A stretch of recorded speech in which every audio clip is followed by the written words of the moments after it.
ওনারা ফতোয়া দিতেছে মসজিদের ভিতরে কেন কোরআনের দার্স হবে, শুধু নামাজ কালাম এগুলো হবে। ওরা মনে করছে এটাই ইসলাম। অথচ নবী সাল্লাল্লাহু আলাইহি সাল্লাম মসজিদে নববীর ভিতরে সাহাবীদেরকে অস্ত্রের ট্রেনিং দিতেন। কাফেরদের সাথে মোকাবিলা কিভাবে করা যায়, বাতিলের সাথে কিভাবে মোকাবিলা করা যায়, মসজিদের ভিতরে সে ট্রেনিং এর ব্যবস্থা করেছেন। সেই মসজিদে নববীর ভিতরে বসা নবীজি সাহাবীদেরকে বলছেন, আমি যে আয়াতে কারিমা তেলাওয়াত করেছি এই আয়াতের অর্থ কি তোমরা জানো? এক সাহাবী বললেন, ইয়া রাসূলুল্লাহ,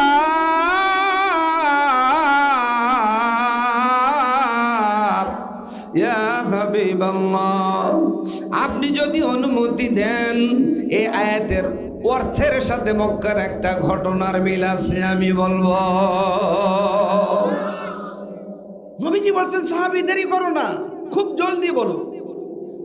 যিনি এ কথা বললেন বর্ণনাকারী তখনও তিনি নন মুসলিম, মুসলমান হন নাই। বর্ণনা যখন করছেন, ইয়া রাসূলুল্লাহ, আপনার এক দিনের রাজপথের লড়াকু সৈনিক, কোরআনওয়ালা, আল্লাহওয়ালা, রাসূলওয়ালা, তাকে আবু জেহেল এবং আবু জেহেলের নেতৃত্বে উতবা সাহেবা ধরলেন। অপরাধ তার একটা, কোরআনের আন্দোলন করা, ইসলামী আন্দোলন করা, আল্লাহর জমিনে আল্লাহর দিন প্রতিষ্ঠিত করার সংগ্রাম, লড়াই করা। আজকেও কোনো অপরাধ নাই, ওরা হাজারো লক্ষ কোটি অপরাধ করবে, ওরা অপরাধী হয় না, কিন্তু শুধুমাত্র কোরআনের যারা আন্দোলন করে সবচাইতে বড় অপরাধী আজকে তারা। কথা বলেন, কথা ঠিক কিনা? আমি ঘন্টাখানেক আলোচনা করতে চাই, রাজি আছেন তো? কারা কারা রাজি নেই একটু হাত তোলেন তো। আপনারা রাজি আছেন? সারা রাত আপনারা থাকেন, যুক্তিবাদী ভাই আছে ইনশাল্লাহ, খুব সুন্দর কথা বলবে। এটা তাকবীর দেন, লিল্লাহে তাকবীর, আরো জোরে লিল্লাহে তাকবীর। সাহাবী বলছেন, ইয়া রাসূলুল্লাহ, আপনার রাজপথের লড়াকু সৈনিক কোরআনওয়ালা, আল্লাহওয়ালা, রাসূলওয়ালারে ধরলেন। ধরার পরে মারপিট আরম্ভ করলেন। শরীর থেকে রক্তগুলো আল্লাহর জমিনে টস টস করে পড়ে। আমি দূর থেকে তাকিয়ে দেখছিলাম, আমি তখনও নন মুসলিম, নব মুসলিম।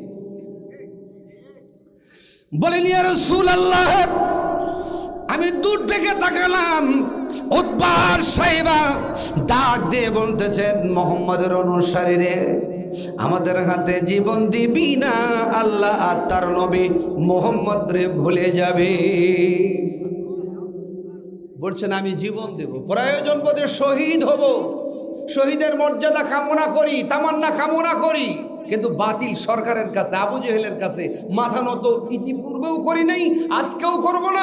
মৃত্যুর 1 সেকেন্ড জীবিত থাকা পর্যন্ত 1 সেকেন্ড আগেও তাদের কাছে মাথা নত করব না। এমন সিদ্ধান্তের কথা যখন জানিয়ে দিলেন, আবু জেহেল বলছেন, এই ছোট শাস্তি দিয়ে কাজ হবে? লিডার কি করতে হবে? লিডার ডিক্লারেশন দিয়া দিলেন, রে উতবারে সাহেবা, মারপিট করে রক্ত শরীর থেকে ঝরিয়ে ইসলামী আন্দোলন বন্ধ করা যাবে না। কি করতে হবে লিডার বলুন? বলতেছেন, ফাঁসির মঞ্চ তৈরি করো। এই যে আমরা দেখলাম ফাঁসির মঞ্চের যে কাহিনী, এ ফাঁসির মঞ্চ আজকের নয়, আজ থেকে 1500 বছর পূর্বে। অপরাধ তার কোরআনের আন্দোলন করা, আল্লাহ এবং তার নবীকে মেনে নেওয়া। নিজামী, সাইদি, মুজাহিদ, গোলাম আজম সহ, কামরুজ্জামান কাদের মোল্লা সহ তাদের একটা অপরাধ, শুধুমাত্র কেবলমাত্র কোরআনের আন্দোলন করা। যারা ঠিক বলেন এই তরিকাতে ভেজাল আছে, একটু আওয়াজ দিয়ে কথা বলেন, কথা ঠিক কিনা? ওনারা যদি ফাঁসির মঞ্চে জীবন দিতে দ্বিধা না করে, আমরা ঠিক বলতে কেন দ্বিধা আমাদের অন্তরে আসবে? কথা বলেন, কথা ঠিক কিনা? ওনারা জীবন দিয়েছেন, শহীদ হয়েছেন, শাহাদাতের পেয়ালা পান করেছেন, প্রয়োজন বোধে কোরআনের আন্দোলন করতে গিয়ে আমরাও শহীদ হতে চাই। কথা বলেন, ঠিক কিনা? বর্ণনাকারী বলেন, ইয়া রাসূলুল্লাহ, আমি দূর থেকে তাকালাম, মারপিট যখন করতে লাগলো, শরীর থেকে চামড়াগুলো উঠতে লাগলো, শরীর থেকে রক্তগুলো আল্লাহর জমিনে টস টস করে পড়তে লাগলো। উতবা সাহেব ডাকতে বলেন, ও মুহাম্মদের অনুসারী রে, এখনো সময় আছে, আমাদের হাতে জীবন দিবি না? আল্লাহ তার নবী মুহাম্মদ রে ভুলে যাবি? বলছেন, জীবন দিব, প্রয়োজন বোধে শহীদ হয়ে যাব, বিনিময়ে আমার আল্লাহ আর রাসূলকে ভুলে যাব না। এমন সিদ্ধান্তের কথা যখন জানাই দিলেন, আবু জেহেল ওপেনে ডিক্লারেশন দিলেন, রে উতবা, আরে সাহেবা, দেরি করো না, ফাঁসের মঞ্চ তৈরি করো। ফাঁসের মঞ্চ তৈরি করলেন। উতবা সাহেবা ফাঁসের মঞ্চে মুহাম্মদের অনুসারীকে নিয়ে আসলেন। দুই পাশে দুইটা হাত বেঁধে দিলেন, কালো কাপড় দিয়া চোখটা বেঁধে দিয়া গলায় রশি পরাই দিলেন। উতবা মঞ্চ থেকে নেমে গেলেন। সাহেবা ডাক দিয়ে বলেন, রে উতবা, ধারালো অস্ত্রটা দিয়ে দাও। এবার উতবা ডাক দিয়ে বলতেছেন, এখনো সময় আছে, ফাঁসের মঞ্চে জীবন দিবি না, আল্লাহ আর তার নবী মুহাম্মদ রে ভুলে যাবি।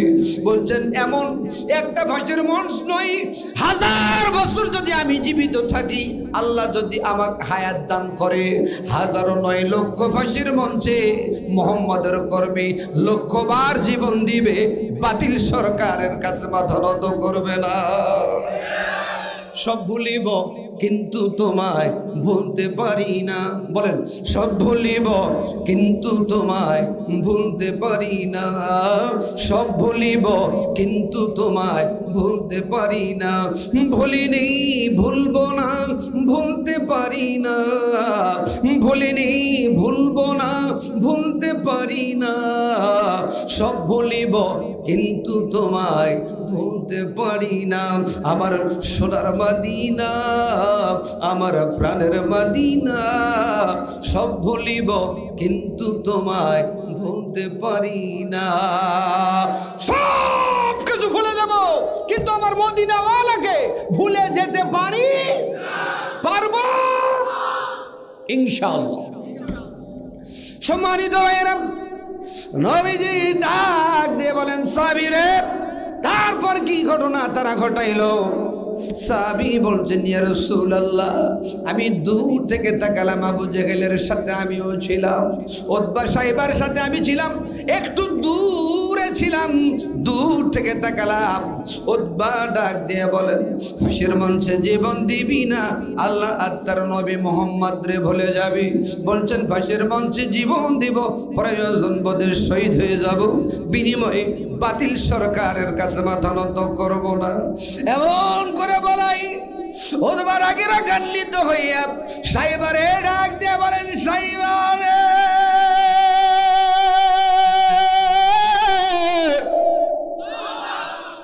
ধারালো অস্ত্রটা দে।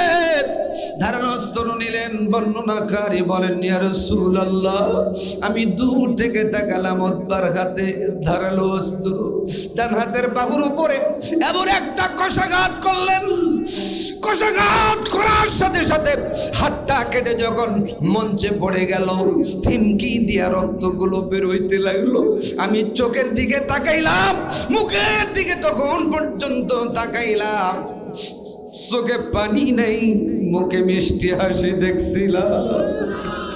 নবী কান্দে, নবীর সাহাবারাও কান্দে। আমরা নবীর সাহাবীর কথা শোনার পর চোখে পানি এসে যায়। কথা বলেন ঠিক কিনা? এই জন্য কবি বলেন, নবীজির কথা শুনে, বলেন, নবীজির কথা শুনে সবাই কান্দে, কিন্তু নবীর সমাজ গড়ার কাজে যত দ্বন্দ্ব মনে বাজে। নবীজির কথা শুনে, বলেন, নবীজির কথা শুনে সবাই কান্দে, কিন্তু নবীর রাষ্ট্র গড়ার কাজে যত দ্বন্দ্ব মনে বাজে। নবীর সমাজ, নবীর রাষ্ট্র গড়ার কথা বললে এক প্রকারের তথাকথিত মুসলিম নামধারী মুনাফিকের বাচ্চারা বলে, এখন হুজুরেরা রাজনৈতিক আলোচনা করে। কথা বলেন, কথা ঠিক কিনা? অথচ সূরা ফাতিহা পড়তে পারে না, বোম মারলেও পারে না, হুজুরদের আলোচনা দ্বারা ভুল ধরে যার দোকানে সমালোচনা করে, আমি আমার ভাষায় বলি এগুলো ফার্স্ট ক্লাস গ্যাজেটেড বেয়াদব। আর এই সমস্ত বেয়াদবদেরকে 16 বছরে থাপ্পড় হয় নাই, বাকি আছে একটা করে থাপ্পড় দিয়ে ইন্ডিয়া ভেদ করে পাকিস্তান পর্যন্ত পৌঁছার দরকার আছে। দাদা কষ্ট হবে? আসছি তখন কয়া যায়। আমি পাঁচ বিবিধ আরো অনেক কয়েক জায়গাত আছি, আজ শুধু ভূমিকা দিয়ে চলে যাচ্ছে। আসবেন তো ইনশাল্লাহ? এই যে নুনজাইল আছে না, ওখানে আছি, আসবেন ইনশাল্লাহ। আসবেন তো ইনশাল্লাহ। সম্মানিত ভাইয়েরা, নবীজি ডাক দিয়ে বলেন সাহাবীরে, তারপরে কি ঘটনা ঘটলো? নবী কান্দে, নবী সাহাবারাও কান্দে। এবার বলছেন ইয়া রাসূলুল্লাহ, আমি দূর থেকে তাকালাম, উতবা মঞ্চ থেকে নামলো, সাইবা মঞ্চে উঠে গেল। ডাক দিয়ে বলেন মুহাম্মদের অনুসারী রে, একটা হাত কেটে দিয়েছি, এখনো একটা হাত দুইটা পা, জীবনটা জানটা তো ফাঁসির মঞ্চে বেঁচে আছে। বলতেছেন আরো একটা হাত দিব, দুইটা পা দিয়া দিব রে সাইবা, শহীদ হয়ে যাব ফাঁসির মঞ্চে। এরপরেও বাতিল সরকারের কাছে মাথা নত হবে না।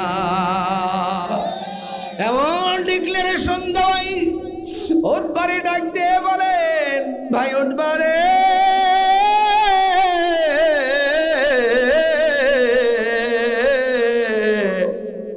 ধারালো অস্ত্রটা দে আমার হাতে। ধারালো অস্ত্রটা হাতে দেওয়া হলো। বর্ণনাকারী ডাক দিয়ে বলছেন ইয়া রাসূলুল্লাহ, আমি দূর থেকে তাকালাম, বাম হাতের বাহুর উপরে সাহেবা এমন ভাবে কষাঘাত করলেন, চোট মারলেন, একটা কষাঘাত করার সাথে সাথে হাতটা কেটে যখন মঞ্চে পড়ে গেল, থিমকি দিয়ে রক্তগুলো বেরোইতে লাগলো।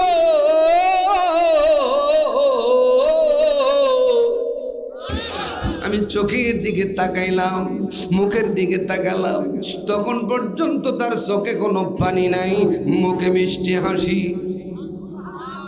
নবী কান্দে, নবীর সাহাবারা কান্দে। নবীজি ডাক দিয়ে বলেন সাহাবীরে, তারপর কি ঘটনা তারা ঘটালো? বলছেন ইয়া রাসূলুল্লাহ, ইয়া হাবিবাল্লাহ, উতবা সাইবা মঞ্চ থেকে নেমে যাওয়ায় রাষ্ট্রপতি নিজে আসলো মঞ্চে, এসে বলেন মুহাম্মদের অনুসারীরে, এখনো সময় আছে, আমার কাছে প্রাণ ভিক্ষা চা, আমি তোরে জানে বাঁচাই দিব। বলতেছেন জানে বাঁচতে চাই না, শহীদ হতে চাই। জানে বাঁচতে চাই না, শহীদ হতে চাই। আবু জেহেল রে, তোর কাছে মাথা নত হবে না আমার। এমন ডিক্লারেশন দেওয়ায় আবু জেহেল রাষ্ট্রপতি ডাক দিয়ে বলতেছেন, উতবারে সাহেবা, ধারালো অস্ত্রটা দিয়ে দাও। বর্ণনাকারী বলছেন ইয়া রাসূলুল্লাহ, ইয়া হাবিবাল্লাহ, আমি দূর থেকে তাকালাম, আবু জেহেলের হাতে ধারালো অস্ত্র, ফাঁসির মঞ্চে রশি গলায় বসানো, কালো কাপড় দিয়ে মুখটা ঢাকানো, পা দুটোর পর্যন্ত আবু জেহেল এমন ভাবে কেটে দিলেন, দুইটা পা যখন মঞ্চে পড়ে গেল, থিমকি দিয়া রক্তগুলো বেরোতে লাগলো। নবী কান্দে, নবী সাহাবারাও কান্দে। কি অপরাধ? একটা অপরাধ, কোরআনের আন্দোলন করা, আল্লাহ আর তার নবীকে মেনে নেওয়া। আজও ইসলামী নেতৃবৃন্দর কি অপরাধ? একটা অপরাধ, আল্লাহ আর তার নবীকে মেনে নেওয়া। সম্মানিত ভাইয়েরা, গভীর মনোযোগ। বর্ণনাকারী বলেন ইয়া রাসূলুল্লাহ, চোখের কালো কাপড়টা যখন খুলে দেওয়া হলো, পা দুটো যখন মঞ্চে পড়ে গেল, থিমকি দিয়ে রক্তগুলো বেরোতে লাগলো, আমি চোখের দিকে তখন পর্যন্ত তাকালাম, মুখের দিকে তাকালাম, চোখে কোনো পানি নাই, মুখে মিষ্টি হাসি। ইয়া রাসূলুল্লাহ, ইয়া হাবিবাল্লাহ, হাত কেটে দিল, পা কেটে দিল, গলার রশি গলায় এখন কিট কিট করে বসতে আরম্ভ করলো। বর্ণনাকারী কেঁদে কেঁদে বলছেন, ইয়া রাসূলুল্লাহ, আমি দূর থেকে তাকালাম, তখন পর্যন্ত তার চোখে কোনো পানি নাই। একটি কথা আমি আমার কান দিয়া শুনলাম, ফুস্তু অরব্বি অরব্বাকুমুল কাবা, ফুস্তু ফুস্তু অরব্বি অরব্বাকুমুল কাবা। কাবা শরীফের মালিকের কসম করে বলি রে আবু জেহেল, রে উতবা, রে সাইবা, আমার গলার রশি গলায় কিট কিট করে বসার আগেই আমার জানটা আমার আল্লাহর জান্নাতে নিয়ে যাওয়া হচ্ছে। বলি ইয়া রাসূলুল্লাহ, এমন কথা যখন শুনলাম, বাপ দাদা ধর্ম ত্যাগ করলাম, সাথে সাথে ওপেনে কালমা পড়ে নিলাম, লা ইলাহা ইল্লাল্লাহু মুহাম্মাদুর রাসূলুল্লাহ, লা ইলাহা লা ইলাহা ইল্লাল্লাহু মুহাম্মাদুর রাসূলুল্লাহ। বলেন ইয়া রাসূলুল্লাহ, কালমা পড়ে মুসলমান হওয়ার পরে আমাকেও তারা ধরলেন, কিন্তু জানে মারলেন না। সবাইকে তো মারবে না, কাউরে মারবে কাউরে ছাড়বে, বিগত দিনেও আমরা তা দেখেছি। কথা বলেন ঠিক কিনা? সম্মানিত ভাইয়েরা, গভীর মনোযোগ, যিনি বর্ণনা করলেন তার নাম হলো, মুফাসসিরগণ বলছেন সাইদ ইবনে আমের। নাম কি? আরো জোরে বলেন। এই সাইদ ইবনে আমের হযরত ওমরের, আবু বকরের খেলাফতকালে শাসন আমলে তাকে রাষ্ট্রীয় কোনো পদমর্যাদা দেওয়া হয় নাই। অর্ধজাহানের খলিফা, খলিফাতুল মুসলিমিন, আমিরুল মুমিনিন হযরত ওমরের জামানাতে এসে তাকে হিমসের গভর্নর, পারস্যর গভর্নর করে দেওয়া হলো। জোরে বলেন সুবহানাল্লাহ। গভর্নর করে দেওয়ায় আমিরুল মুমিনিন বলতেছেন, সাইদ রে, আমি তোমার এলাকায় যাইব, কিন্তু আমাকে কয়েকটা তালিকা দিতে হবে। 1 নম্বর তালিকা হলো বিধবা, 2 নম্বর মিসকিন, 3 নম্বর গরিব, 4 নম্বর হলো ফকির। বলছেন আমিরুল মুমিনিন তাই হবে। গভর্নর কোর্টে পারস্যে পাঠানো হলো অথবা হিমসে পাঠানো হলো। কিছুদিন পর আমিরুল মুমিনিন অর্ধজাহানের খলিফা পারস্য অথবা হিমসে চলে গেল। কোন সুবহানাল্লাহ। বাহক মাধ্যমে তালিকা পৌঁছাই দেওয়া হলো। নেতা নির্বাচন করতে গেলে কেমন নেতা নির্বাচন করতে হবে? আল্লাহর গোলামেরা, এখন আমরা নেতা নির্বাচন করি কেমন? যার যতটা ভুঁড়ি, জোরে গো, যার যত বড় মোষ, এরা হয় নেতা। আর আমরাও পাবলিক এমন ভাবে নেতা নির্বাচন করি, 1 কেজি জিলাপি, 1 মুষ্টি বিড়ি, একটা সিগারেটের প্যাকেট, 500 টাকার নোট। এই 3 জন বলছে ঠিক, আর আপনারা সবাই ব্যাঠিক। সম্মানিত ভাইয়েরা, নেতা মানে ইমাম, ইমাম মানে নেতা। হাসরের ময়দানে ইমামের সাথে কিন্তু আমাদের উঠতে লাগবে। আরো জোরে বলেন। নেতা যদি নামাজ না পড়ে আর ওই নেতা অনুসরণ করেন, নিঃসন্দেহে জান্নাত। কথা কয় না? এমনও নেতা আছে, তোমার ভাই আমার ভাই, উল্লুক ভাই, ভাল্লুক ভাই, আমার ভাইয়ের চরিত্র ফুলের মতো পবিত্র। তোমার ভাইদের 8-12টায় বোতল খেয়ে বউরে বলে খেলাম। আরো জোরে। সম্মানিত ভাইয়েরা, গভীর মনোযোগ, সাইদ ইবনে আমের তালিকা পাঠাই দিলেন। তালিকা অর্ধজাহানের খলিফা কি লিডার, কি নেতা দেখা আরম্ভ করলেন। ইয়াতিম, মিসকিন, বিধবা, গরিব, গরিবদের তালিকা পড়তে পড়তে দেখতে পাচ্ছেন সাইদ ইবনে আমেরের নাম। সুবহানাল্লাহ বলেন। আমিরুল মুমিনিন পারস্যের জনগণ, হিমসের জনগণকে ডাক দিয়ে বলেন, এই সাইদ ইবনে আমের কে রে? জনগণ ডাক দিয়ে বলেন, আমিরুল মুমিনিন, আপনি যাকে গভর্নর করে পাঠিয়ে দিয়েছেন, নেতা নির্বাচন করে পাঠিয়ে দিয়েছেন, তিনি হলো সাইদ ইবনে আমের। বলছেন উনি কি গরিব হয়েছে? বলছেন গরিব হয়েছে না ধনী হয়েছে আমরা জানি না, আমাদের নেতার বিরুদ্ধে আমাদের 3টা অভিযোগ আছে। দেখেন নেতার বিরুদ্ধে অভিযোগ দায়ের করতেছে, আলহামদুলিল্লাহ। আর আমরা যদি নেতার বিরুদ্ধে বিগত 16 বছরে কথা বলেছি, বলে ছোট মুখে বড় কথা, ধর, আমাদেরকে ধরেছে, মেরেছে, মামলা দিয়েছে, হামলা চালিয়েছে, জেলখানায় ভরেছে, কথা বলেন, কথা ঠিক কিনা? তাদের মনোপুত হয় নাই, মাউথ পিস কেটে নিয়েছে, আওয়াজ দিয়ে কথা বলেন, কথা ঠিক কিনা? ওরা নাকি পালায় না, পালায় না, তোর মা পর্যন্ত পালাইছে, কথা বলেন, কথা ঠিক কিনা? কষ্ট হচ্ছে? আমার 10টা পর্যন্ত কিন্তু হায়াত না, এই জন্য আমি ছোট্ট ঘটনা ধরেছি। আজকের প্রধান বক্তা নন্দীগ্রাম থেকে এসেছেন, আলহামদুলিল্লাহ বলেন। সম্মানিত ভাইয়েরা, গভীর মনোযোগ। কয়টা অভিযোগ? নেতার বিরুদ্ধে 3টা অভিযোগ। মারহাবা বলেন। বর্তমানে মেম্বারের বিরুদ্ধে কথা বললে বলে আমার বিরুদ্ধে কথা কোষ, থানা ওসি বলে এটা বলে। এ ঘটনা তো ঘটতেছে, মামলাও দিতেছে, আবার মামলা দিতেছে, টাকাও নিতেছে। বলছেন ভাই নামটা কেটে দেওয়া যাবে না? বলছে এখন তো যাবে না, দেখি শেষে যখন চার্জশিট দিবে তখন কাটা যায় কিনা, মানে ও পর্যন্ত খেলা। আরে কথা কয় না। আলহামদুলিল্লাহ। সম্মানিত ভাইরা, 1 নম্বর অভিযোগ, আমিরুল মুমিনিন জনগণকে ডাক দিয়ে বললেন, কি অভিযোগ বলো? বলছেন আমিরুল মুমিনিন, আমাদের 1 নম্বর অভিযোগ, আমাদের নেতা লিডার অফিসে আসতে দেরি করে। সুবহানাল্লাহ বলবেন না?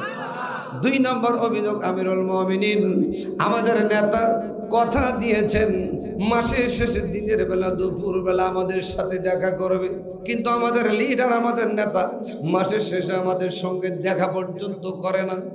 3 নম্বর অভিযোগ, জরুরি কাজ সারার জন্য যদি বাড়িতে রাত্রের বেলায় ডাক দিবার যাই, দরজায় লক করে দরজা নড়ে, নেতা নড়েও না, জবাবও দেয় না। এমন নেতা মনে হয় আমাদের দেশও নাই। একবার যদি হবার পরে 5 বছরে দেখা পর্যন্ত করে না, এ নেতাও আছে না নাই? এসি গাড়ির ভিতরে ঢুকে এরকম করে হাত দেখায়, পাবলিক মনে করতেছে সালাম দিতেছে, না, তার মানে 1 বছর, 2 বছর, 3 বছর, 4 বছর, 5 বছর দেখা হবে, হয়ও। কিন্তু বাংলাদেশ জামায়াত ইসলামের আমিরে জামাত বলেছেন, আমরা যদি ম্যান্ডেট পাই, জনগণ যদি আমাদেরকে ক্ষমতায় বসায়, আলহামদুলিল্লাহ বলেন। 1 নম্বরে সরকারি কোনো বাড়ি নেওয়া হবে না, 2 নম্বরে সরকারি কোনো গাড়ি নেওয়া হবে না, আলহামদুলিল্লাহ বলেন। যার যা প্রাপ্য ঘরে ঘরে পৌঁছে দেওয়া হবে, আলহামদুলিল্লাহ। বাড়ি যায় এখন, আরো জোরে এখন। আমিরুল মুমিনিন খলিফাতুল মুসলিমিন, নেতা লিডার কেমন হতে হয়? আল্লাহর গোলামেরা এবার সাইদ ইবনে আমিরের বিরুদ্ধে অভিযোগ দায়ের করায়, আর লেন্দি করলেন না, লেট করলেন না, বাহক মাধ্যমে সাইদ ইবনে আমিরকে ডাক দেওয়া হলো, বাদী বিবাদীরে কাঠগড়ায় দাঁড় করে দেওয়া হলো। আল্লাহু আকবার।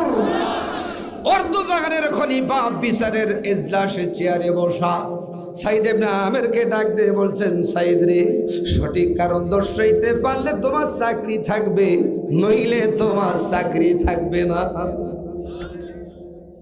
দেখছেন কথা? আর আমরা হাজারো দুর্নীতি করে চ্যাম্পিয়ন, এরপরে আমাদের চাকরি বহাল তবিয়তে, কথা বলেন।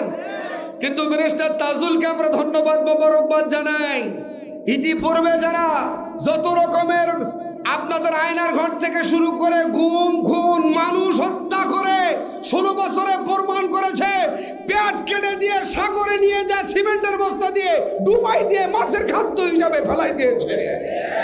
16 বছরই বিচার হয় নাই, কিন্তু আল্লাহর কসম করে বলি, বিচার শুরু হয়েছে। এই বিচারের হাত থেকে অপরাধীরা পার পাবে না, পার পেতে দেওয়া হবে না। রাজি আছেন তো? শুধু মুখে বললে হবে না, আপনাদেরকে ডাক আসতে পারে, খুব অচিরে ইমিডিয়েটলি ডাক আসতে পারে। এই ডাকে জয়পুরহাটের মানুষ, পাঁচবিবির মানুষ রক্ত দিয়ে প্রমাণ করেছে, জীবন দিয়ে প্রমাণ করেছে বাতিলদের বিরুদ্ধে। আর এক পদ্ধতি ডাক আসে, কাপড়ের কাপড় পরে বাতিলদের বিরুদ্ধে রুখে দাঁড়াবার জন্য। কারা কারা রাজি আছো? 2 হাত তুলে আরেকবার আল্লাহকে দেখাই দাও।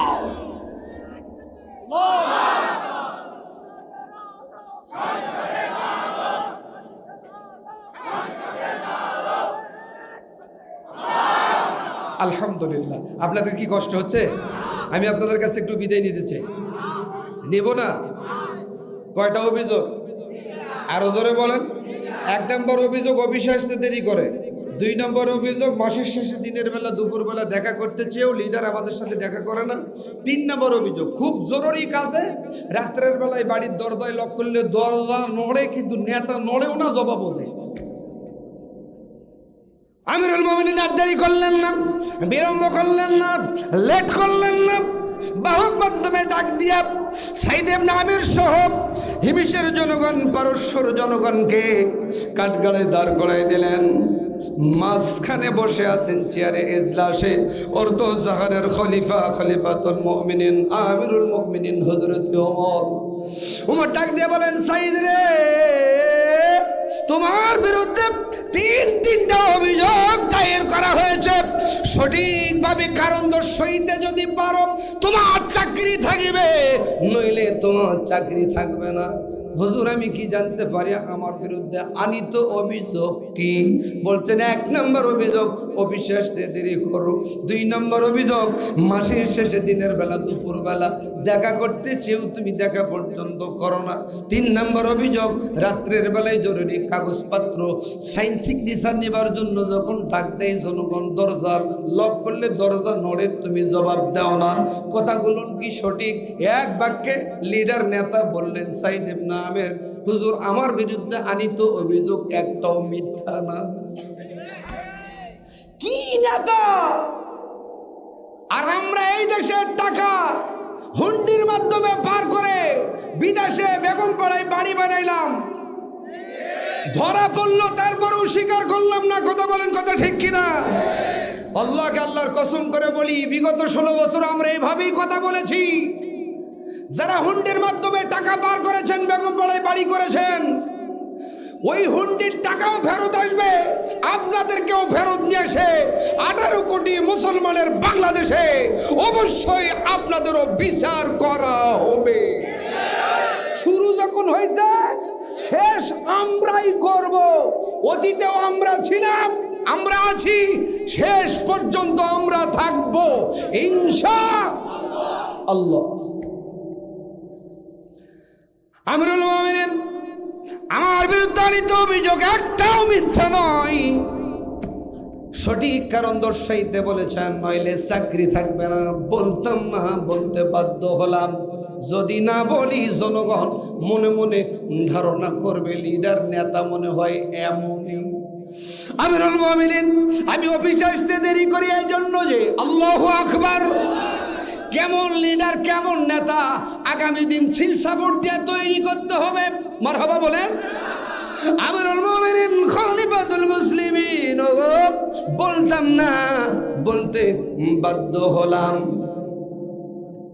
অফিসে আসতে দেরি হওয়ার পিছনে কারণ, আমি গভর্নর, আমার টাকার অভাব নাই। এ টাকা আমার নয়, এ টাকা জনগণের, পাবলিকের। আর আমাদের গভর্নর, আমাদের নেতারা নিজের মনে করে খাইছে, এখন আর গলা দিয়া ভিতরে ঢোকে না। শুরু হয়েছে বিচার, বিচার শুরু হয়েছে পার পাওনা।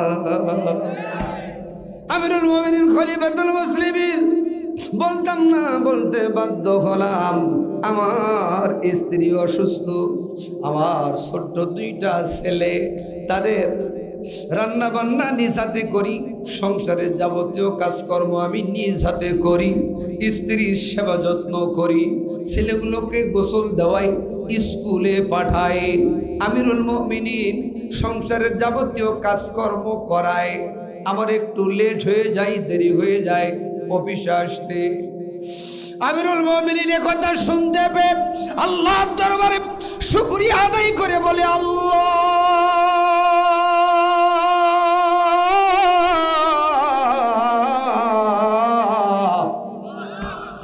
একটু আল্লাহকে ডাক দিয়ে দেখান, আল্লাহ, আমি যে নেতা দুর্নীতিবাজ নেতা নয়। আমিরুল মুমিনিন খলিফাতুল মুসলিমিন দুই নম্বর অভিযোগ, মাসের শেষে দিনের বেলা দুপুর বেলা দেখা করতে চেয়েও আমার জনগণের সঙ্গে আমি দেখা পর্যন্ত করতে না পারার কারণ আমি গভর্নর, আমার টাকার অভাব নাই, কিন্তু এ টাকা তো আমার নয়, জনগণের, পাবলিকের।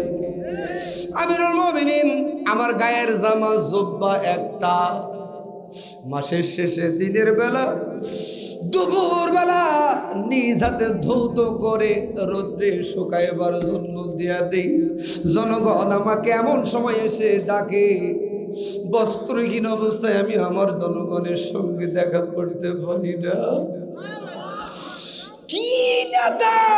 আর আমাদের নেতাদের কাপড় ট্রাকট করে ঢাবার লাগে, ওরা নাকি পালায় না, হেলিকপ্টার দিয়ে পালাইলো, তারপরে বললো পালায় না। এত নর্মাল ঠিক বললে তো হবো না। 16 বছরে ঠিক একত্রিত করে আওয়াজ দিয়ে বলেন ঠিক, আরো জোরে বলেন ঠিক। আলহামদুলিল্লাহ। সম্মানিত ভাইয়েরা,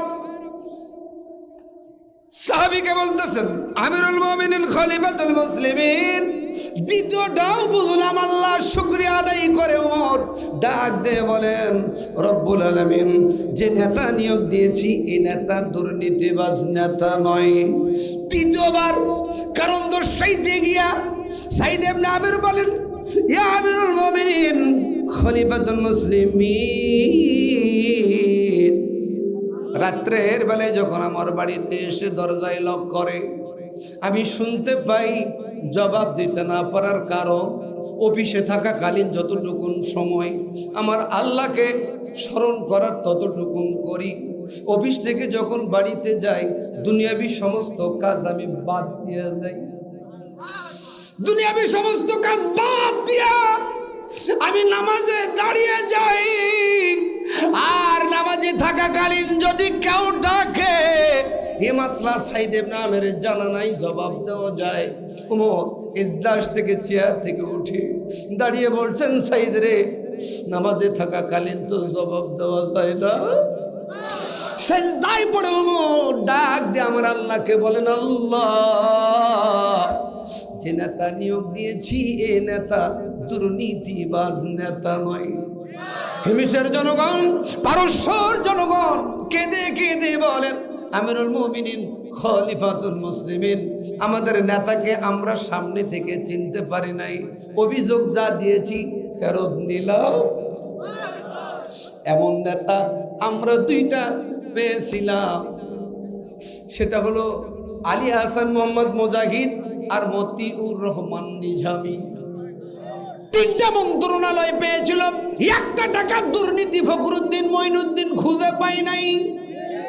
বাংলাদেশের মানুষ ভাবনা শুরু করেছে যাদের হাতে নিরাপদ থাকবে এই দেশ জাতি, আগামী দিন এই জাতিকে দেখার জন্য জাতি একেবারে রেডি হয়ে আছে। কত বলেন কথা ঠিক কিনা? সম্মানিত ভাইয়েরা, নবী সাহাবী বর্ণনাকারী সাইদ ইবনে আমির ডাক দিয়ে বলেন, সাহাবারা ডাক দিয়ে বলেন, ইয়া রাসূলুল্লাহ ইয়া হাবিবাল্লাহ, হাত কেটে দিল, পা কেটে দিল, গলা রশি গলাই কিট কিট করে বসলো। যখন নাকি ফাঁসির মঞ্চে জীবনটা জানটা চলে যাচ্ছিল তখন পর্যন্ত চেহারার দিকে তাকালাম, চোখের দিকে তাকালাম, চোখে কোনো পানি নাই, মুখে মিষ্টি হাসি। এর কারণ কি জানতে চাই? আজ থেকে 1500 বছর পূর্বে নবীর সাহাবারা যদি জানতে চাই 1500 বছর পরে নবীর উম্মতের জানার দরকার আছে না নাই? কার কার আছে একটু হাত তুলে আমাকে আল্লাহর দেখান। লিল্লাহে তাকবীর, আরো জোরে লিল্লাহে তাকবীর। এই ঘটনাটা আমি অবশ্যই বলবো ইনশাআল্লাহ। মা বোনেরা এসেছেন, তাদের উদ্দেশ্যে সির্ফ 4টি বিষয় আলোচনা করব। বলবো কি? যেহেতু অগণিত মা ও বোনেরা এসেছেন, আজাদি এসেছে মানেই মা বোন, আলহামদুলিল্লাহ। তো তাদেরকে মাহরুম করে আমি আমার দিনাজপুরে যাব, এত বড় সুপুরুষ আমি না। আমার 5 বিবির মা বোনদের জন্য আমি নিবেদিত, আলহামদুলিল্লাহ। আমল বেশি ঝাঁকা করার দরকার নেই, 4টা করবেন, জান্নাত আপনার। 1, জান্নাত 8 দরওয়াজা, বিনা হিসেবে জান্নাত। বাড়ি যা এখন সুবহানাল্লাহ। 1 নাম্বার হলো মহিলারা নামাজ পড়বে, পুরুষেরা না পড়লেও চলবে। হুকুম কার? জোরে কম। মানে না পড়লেও হবে, এটাও আল্লাহর হুকুম, পড়তেই হবে। আচ্ছা ভাইরা, দেশ স্বাধীন হলো কত বছর? 54 থেকে 55 বছর। এত বছর ওয়াজ, বয়ান, বক্তৃতা, তাফসির, কত কিছু, এরপরও কি নামাজি বাড়ছে? কিয়ামত পর্যন্ত ওয়াজ করে নামাজি বাড়া যাবে না। এই যে কোরআন আছে, এই কোরআনকে বাস্তবায়ন করতে হবে।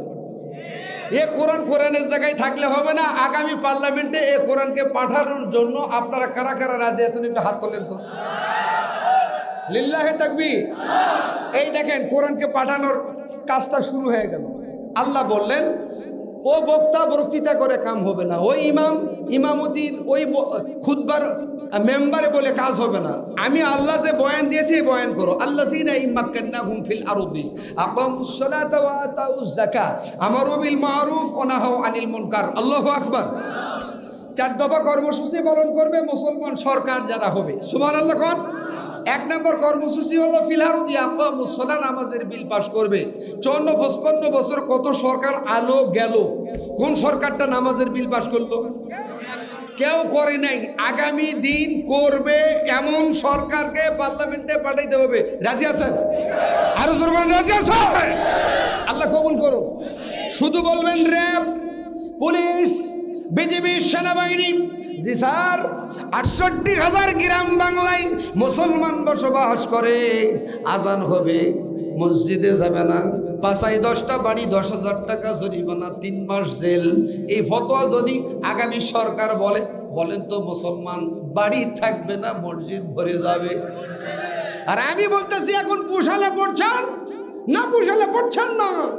ওয়াজ করে বয়ান করে নামাজি বাড়া যায়, তাহলে নামাজের বিল পাস করবে সরকার। এরপরে নামাজের বিল পাস করেই শেষ করবেন না, ওয়া আতাউজ যাকাত, যাকাত আদায় করবে রাষ্ট্রীয়ভাবে। বাংলাদেশে হাজার হাজার কোটি কোটি টাকা যাকাত দেনেওয়ালা মানুষ আছে, ঠিক কিনা? যাকাত দেয় না এমন মানুষ যারা আছে তাদেরকে বলবেন র্যাব, জি স্যার, 5-10টা বাড়ি 10,000 টাকা জরিমানা, 3 মাস জেল। সাইবুল রে, তোর বাবা মারা গেছে, স্বপ্ন যুগে তো বলে দিবে। জি সাইবুল রে, তোর বাবা মারা গেছে, স্বপ্ন যুগে তোরে বলবে, সাইবুল যাকাতটা ইসলামী সরকারের হাতে আগে উঠাই দে। তা হয় না? আমারু বিল মারুফ, ভালো কাজের আদেশ করবে, ওয়া নাহাউ আনিল মুনকার, অসৎ কাজ থেকে বিরত রাখবে। এই 4 দফা কর্মসূচি বাস্তবায়ন করবে ইসলামী সরকার। আরো জোরে বলে। সম্মানিত ভাইয়েরা, গভীর মনোযোগ। 1 নম্বর হলো মহিলারা নামাজ পড়বে, পুরুষেরাও পড়বে। এ হুকুম কার? কিন্তু আমার দেশের যুবকেরা 5 ওয়াক্ত না পড়লেও 3 ওয়াক্ত কাজা করে না, 2 ঈদ আর শুক্রবার। এ বাড়িও আছে না নাই? 2 ঈদ আর শুক্রবার। আচ্ছা বলেন, 5 ওয়াক্ত নামাজ না পড়লে হবে? কার হুকুম? আজকে বয়ান সফল হবে, সার্থক হবে, সভাপতি সার্থক হবে, সফল হবে যদি আজকে বিগত দিনে যারা নামাজ পড়েন সিদ্ধান্ত নিতে পারেন যে আল্লাহ যতদিন বেঁচে রাখবে আজকের এই মাহফিলের ময়দান থেকে 1 ওয়াক্ত নামাজ কাজা করব না, এমন সিদ্ধান্ত যদি কোনো মুসলমান আজকে নিতে পারে, অতীতের জীবনের গুনাহ আল্লাহ মাফ করে দেবে। নিতে পারেন কি? বলে নিতে পারেন কি? আল্লাহ কবুল করুন। তাহলে 5 ওয়াক্ত নামাজ হুকুম কার? আমার দেশের মা বোনেরা 5 ওয়াক্ত নামাজ পড়ে ঠিক, কিন্তু জোহরের নামাজ আসরের একটু আগে। এটা দুঃখজনক। আউয়াল ওয়াক্তে সঠিক টাইমে নির্দিষ্ট সময়ে নামাজ পড়ে নেবেন। 2 নম্বর হলো রমজান মাসের রোজা মহিলারা করবে, পুরুষেরা না করলেও চলবে। হুকুম কার? কিন্তু আমার দেশের যুবকেরা রমজান মাস আসলে হুজুর একটা মশলা দেন, শুকনা জিনিস খেয়ে রোজা হবে কিনা, তার মানে ও হারামি বিড়ি খাবে। এই বিড়ি, গাঁজা, মদ, আফিম, আইশ, হিরোইনের বিরুদ্ধে কমত হয়েছে। ডক্টর ইউনূস যদি আগামীকাল বলে, র্যাব, জি স্যার, যারা তামাকের ফ্যাক্টরি দিবে 1000 কোটি টাকা জরিমানা, মৃত্যু কারাদণ্ডে দণ্ডিত দেওয়ার ঘোষণা দেওয়া হলো, খোদার কসম বাংলাদেশে তামাকওয়ালা খুঁজে পাওয়া যাবে? দায়িত্ব কার? বক্তার না সরকারের? তাহলে এমন সরকার আগামী দিন আমরা দেখবো ইনশাআল্লাহ। সম্মানিত ভাইরা, 2 নম্বর রমজান মাসের রোজা। 3 নম্বর হলো স্বামীর খেদমত। মা বোনদের দৃষ্টি আকর্ষণ করে বলি, ও মা, স্বামী জীবিত আছে, খেদমত করবেন। আল্লাহ না করুন আজকে রাত্রে যদি আপনি মারা যান, স্বামী যদি বলে, আল্লাহ আমার স্ত্রী আমার কাছে ভালো, বিনা হিসেবে আল্লাহ আপনাকে জান্নাত পর্যন্ত পৌঁছাই দিবে। বর্তমানে স্ত্রী ভালো বলবে আমার মনে হয়, আবার স্বামী মারা গেছে স্ত্রী ভালো বলবে আমার মনে হয়। এর জন্য মনে হয় না বিয়েও যখন করতে গিয়েছেন ঠিকই পালসার গাড়ি নিছেন, কিন্তু আপনি মোহরানা 1,51,101 টাকা, 1 টাকা নগদ সম্পূর্ণ বাকি, মরার পরেও সেটা দেন। ওই স্ত্রী স্বামী মারা যাবার পরে ভালো বলবে আমার মনে হয়। এই জন্য বলেন নামাজ যেমন ফরজ, মোহরানা দেওয়াও তেমনি ফরজ। হুকুম কার? এখন যদি বলি, মা বোনেরা দৃষ্টি আকর্ষণ করে বলছি, মোহরানা নিয়ে দাবি আদায় করে নিয়ে তারপরে হিসাব কিতাব বুঝে নেন। যদি এই হিসাব কিতাব করে তাহলে আপনার আমার বিপদ আছে না নাই? 2 নম্বর রমজান মাসের রোজা। 3 নম্বর স্বামীর খেদমত। আপনি স্বামী হয়েছেন তো কি হয়েছেন, আপনি কি নবাব জাতানো সুরুল্লাহ। আপনার স্ত্রীকে হাট থেকে এসেছেন, বাজার থেকে এসেছেন, বিভিন্ন জায়গা থেকে এসেছেন, বাড়িতে ঢুকেছেন, দরজায় লক্ষ্য করে সালাম দেবেন, আসসালামু আলাইকুম। স্ত্রী বাড়ি থেকে জবাব দিবেন, ওয়া আলাইকুম আসসালাম। নবীজি আজ থেকে 1500 বছর পূর্বে বললেন, স্বামী আর স্ত্রী সালাম দিয়ে মুসাফা যদি করে, অলবডি সগীরা গুনাহ খাতা আমার আল্লাহ স্বামী স্ত্রীর মাফ করে দেয়। আমি আজাদি দোয়া করলে, সভাপতি হুজুর দোয়া করলে কবুল হতেও পারে, নাও পারে, কিন্তু আপনার বাড়িতেই দোয়ার ট্যাঙ্কি। বিয়েও যারা করছেন একটু হাত তোলেন তো তোলেন, চলো। আমার 1 বিবি হয় না, তোমার 5 বিবি। নামাও, এইদিকে তাকান, গভীর মনোযোগ। এখন আমি একটা টেস্ট করতে চাই, বিয়েও তো করেছেন, বউ সালাম দেন কারা কারা? দেখেন 5 বিবি 5টা করে, 5 জনও সালাম গোনা দেয় না। আল্লাহর গোলামেরা ভালোবাসা মোহব্বত কেমনে বাড়বে? নবীজি বলছেন, স্বামী স্ত্রী সালাম দিয়ে মুসাফা করবে, অলবডি সগীরা গুনাহ খাতা আল্লাহ মাফ করে দিবে। গাইবান্ধার এক মুরব্বি শুনে বাড়ি গেলেন, 12টার পরে বুড়ি দরজা খুলে দিলেন, বুড়া লম্বা সালাম, আসসালামু আলাইকুম। বুড়ি মা বলে, কে গো বুড়া, তোমারে কি ভূতে ধরলো? ওরে বলে, ভূতে ধরেছে। বলেন, না না, ভূতে ধরে নাই। স্বামী আর স্ত্রী সালাম দিয়ে মুসাফা যদি করতে পারে, হুজুর বয়ান করেছে, ওয়াজ করেছে, অলবডি সগীরা গুনাহ খাতা আল্লাহ মাফ করে দেবে। বলছেন সাইফুলের আব্বা, এ কথা তো আগে বলবা। তার মানে প্র্যাকটিস না থাকলে যা হবা, এই প্র্যাকটিসের দরকার আছে না নাই? আজকের অশোনার পর থেকে সালাম দিবেন। মা বোনেরা যারা আপনারাও এসেছেন, আপনার স্বামীকে আপনি সালাম দিবেন। আমল করেন, অনেক জানেন কিন্তু আমল করেন না, জান্নাত পাবেন না। অল্প জানেন, অল্প আমল করেন, এই আমলে আপনাকে জান্নাত পর্যন্ত নিয়ে যেতে পারে না, পারে না। 3 নম্বর স্বামীর খেদমত। 4 নম্বর ইজ্জতের হেফাজত। ওয়াকরনা ফি বুয়ুতিকুন্না ওয়ালা তাবাররুজনা তাবাররুজাল জাহিলিয়াতিল উলা। নবী, আপনার কন্যা, আপনার স্ত্রীরা বাড়ির থেকে বেরোইতে পারবে না তা না, অবশ্যই বেরোবে, নিশ্চয়ই বেরোবে, কিন্তু মুখের উপরে একটা বড় ওড়না চাদর দিবে। এখন চাদর দেয় না, ওড়না দেয় না, দেয় মাফলার। বলতে পারেন হুজুর, আপনারা আলেম মানুষ দেখলেন কেমনে? ওরা দেখাই তাই আরাও দেখে রে। আরো জোরে। স্বামীর উপস্থিতিতে অনুপস্থিতিতে ইজ্জতের হেফাজত করবেন, এই 4টে আমল করবেন। আনাস রাদিয়াল্লাহু তাআলা আনহু থেকে বর্ণিত, নবী সাল্লাল্লাহু আলাইহি ওয়াসাল্লাম বলেছেন, 1 জান্নাত 8 দরওয়াজা, যে কোনো দরওয়াজা দিয়ে বিনা হিসাবে মা বোনেরা আল্লাহর জান্নাত পর্যন্ত চলে যাবেন। 1 নাম্বার নামাজ, 2 নাম্বার রোজা, 3 নাম্বার স্বামীর খেদমত, 4 নাম্বার ইজ্জতের হেফাজত। মা বোনদেরকে জান্নাত পর্যন্তই রাখলাম।